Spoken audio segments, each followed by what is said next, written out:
People will say, I have the right to do what I want with my own body. But you know what? There's a lot of things we don't have the right to do with our body. For instance, I don't have a right to take my hand out and hit somebody in the face with it. Men rape women. They're doing something with their body, but they don't have the right to do what they're doing with their body. It's not a right, it's a wrong. It's not right to do wrong. You do not have a right to do wrong.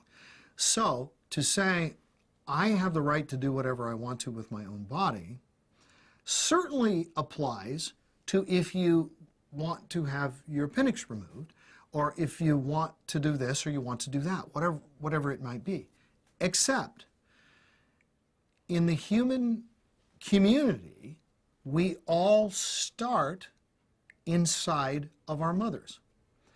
And we have our own bodies from the very beginning.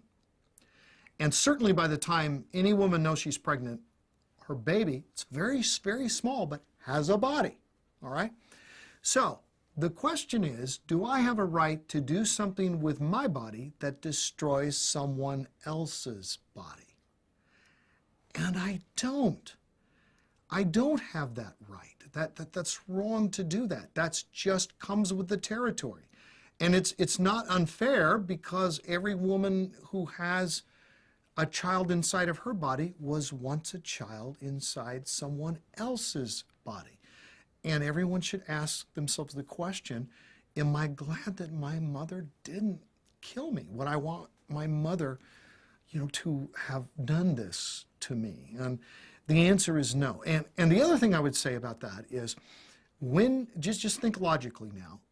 I have the right to do what I want to with my own body, and then acting as if the body of the preborn child were simply a part of my body.